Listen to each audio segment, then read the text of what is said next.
Hey everyone, thanks as always for stopping by. As mentioned in a few of my recent works, I'm responding to a number of ideas presented in a book authored by the brilliant mathematician and philosopher John Lennox. Now bear in mind, he's a Christian and I'm an atheist. So of course there are notable differences between us, but I deeply respect Professor Lennox and hope you enjoy these discussions based around his book 2084. Let's get right into it.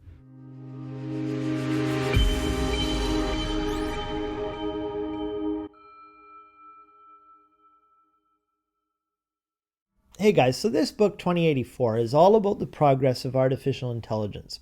And while most of us know what AI basically is, there are some fundamentals to understand about it. The key thing to comprehend, I suppose, is that all technology can loosely fit the criterion of artificial intelligence. It can be argued that a simple mathematical formula or algorithm in itself is a form of artificial intelligence. I mean, think about that. How is a calculator and a simple equation like addition and multiplication different from one another? On some deep level, there's no real difference, although calculators are vastly more sophisticated. Today, we broadly accept John McCarthy's definition of artificial intelligence when he described it as the science and engineering of intelligent machines. So AI has existed long before computers, and it can be argued they've existed not only since the dawn of the Industrial Revolution, but technically even much earlier, when man began to devise simple mechanisms to save mental output. Most of us think of AI as some variation of a computer, right? And you can kind of see why it's easy to confuse human beings with computers when you think about it. Because many of their functions appear, well, extremely human. That was something John Lennox discussed a little bit when he brought up IBM's Deep Blue computer, which beat the world chess champion Garry Kasparov back in like 1997. Dr. Lennox also refers to Google's AlphaGo program, defeating an unhandicapped professional human Go player with machine learning. That happened back in 2016, I believe. If you're interested in AI, there are a few concepts you're going to hear a lot about, especially if you read philosophy. You're going to hear about Alan Turing, the Turing test, computationalism, and functionalism. There are others, but we're going to focus on these today. These are discussed all the time in philosophy of mind, among other disciplines. Alan Turing, according to Wikipedia, was highly influential in the development of theoretical computer science, providing a formalization of the concepts of algorithm and computation with the Turing machine, which can be considered a model of a general-purpose computer. Turing is widely considered to be the father of theoretical computer science and artificial intelligence, unquote. The Turing test, originally called the imitation test, again, according to Wikipedia, is a test of a machine's ability to exhibit intelligent behavior equivalent to or indistinguishable from that of a human. Turing proposed that a human evaluator would judge natural language conversations between a human and a machine designed to generate human-like responses. The evaluator would be aware that one of the two partners in conversation is a machine, and all participants would be separated from one another. The conversation would be limited to a text-only channel, such as a computer keyboard and screen, so the result would not depend on the machine's ability to render words as speech. If the evaluator cannot reliably tell the machine from the human, the machine is said to have passed the test.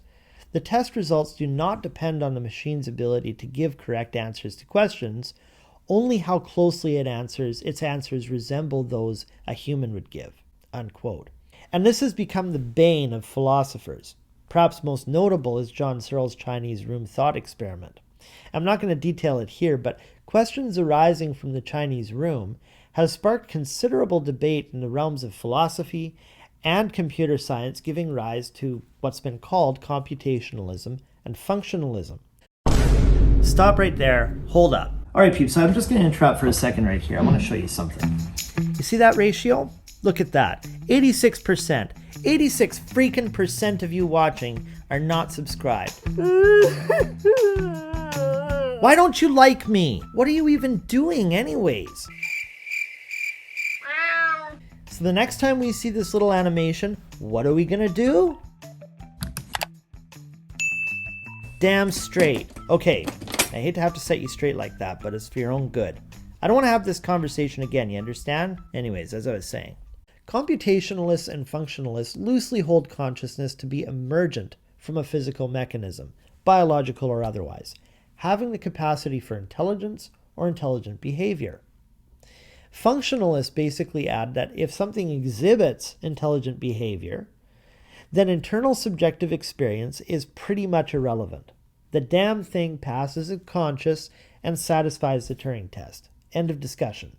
Professor Lennox, while touching on Turing, does not really go into all that detail explicitly, but is definitely responding and engaging with those ideas throughout his writing. So in a nutshell, we don't really know how to define artificial intelligence, although we can make a rough outline. That should be the takeaway from this conversation. I also feel I have to acknowledge my bias here. I'm definitely more sympathetic to Lennox's position, stated succinctly in his book when he said, "The human involvement is conscious, the machine is not," unquote. He elsewhere stated something like, the Deep Blue machine might have beat Garry Kasparov at chess, but couldn't even have the ability to play checkers with a 5-year-old. Thus far, I've given you a fairly philosophical definition of AI, but being that this level of explanation is necessarily convoluted, I'm going to give you a few examples of what passes for artificial intelligence. And you'll notice that the examples I list will fall under two different varieties, and this is a crucial understanding if you're going to enter the discussion. Narrow or weak artificial intelligence is AI that focuses on one specific task and is generally not plugged into a database. Calculators, word processors, or invoicing software that are cross-referenced and indexed, but not hyperlinked to the web. House appliances. These are all examples of narrow AI. AGI, or general artificial intelligence, is the hypothetical ability of a mechanical system to rationally comprehend or willingly engage, demonstrating agency in a particular task.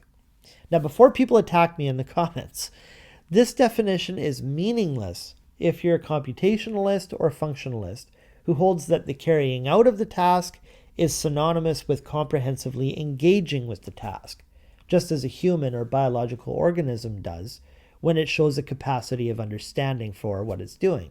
To avoid confusion, though, AGI is broadly, and I would say arbitrarily, accepted as any narrow AI mechanism that's plugged into a network or database.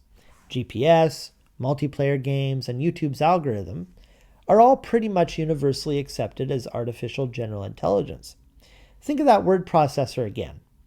There's still some external or alien data that is present in the machine because it was programmed with a language that an agent or mind rationally engages with. So the lines get extremely blurry here, but that's generally accepted that AGI is a narrow AI mechanism plugged into a network or a database. Now, in my engagement with the literature, for what it's worth, artificial superintelligence is frequently used interchangeably with AGI. And again, depending on your philosophical leanings toward the Turing test, you're going to see those two as either similar or wildly different. Wikipedia defines superintelligence like this. Superintelligence is a hypothetical agent that possesses intelligence far surpassing that of the brightest and most gifted human minds. Superintelligence may also refer to a property of problem-solving systems, for example, superintelligent language translators or engineering assistants, whether or not these high-level intellectual competencies are embodied in agents that act in the world. A superintelligence may or may not be created by an intelligence explosion and associated with a technological singularity, unquote. So you can see how, given whether you think human beings are mental or mechanical organisms, with or without genuine agency, the way you think about artificial intelligence is going to be profoundly impacted. Many would argue that YouTube, Facebook, and Google are already super intelligent. Here are some really fascinating, exciting, and even terrifying advancements in artificial intelligence that Professor Lennox spends a considerable amount of time commenting on in 2084.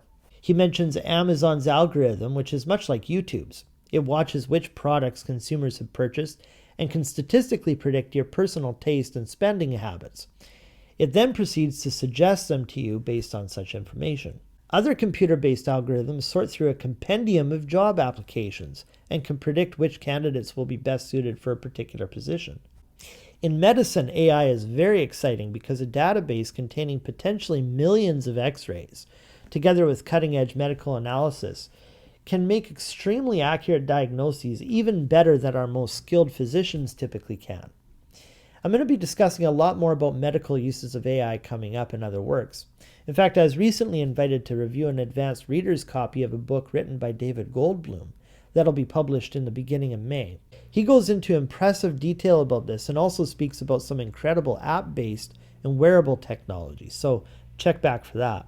Lennox also briefly talks about how astronomers are now using AI and machine learning in much of the same way that medical imaging is being used, but to identify first radio bursts from distant galaxies in what's called automated galaxy recognition. Here's one that's been around for a while: autopilot systems in aircraft. With the proliferation of Tesla vehicles over the past decade, there are some drastic advancements that have been made with fully autonomous cars. John Lennox, as we'll see in later talks, brings up perplexing trolley scenarios and the deeply problematic ethical concerns they raise. Facial recognition is another one with mixed uses and problems. Autonomous weapons are also deeply troubling. Anyways, I'm going to leave it there for today, peeps. Let me know your thoughts in the comments below about some of the stuff I brought up today. And we'll see you in the next one, alright? Hey everyone, I hope you liked this video. We put up some incredibly transformative content on this channel. If you want more like the one you just watched, click the suggested video on this screen. Make sure you subscribe, and to connect with me on my other platforms, my handles are linked below in the description, alright? Take care, peeps. Till next time.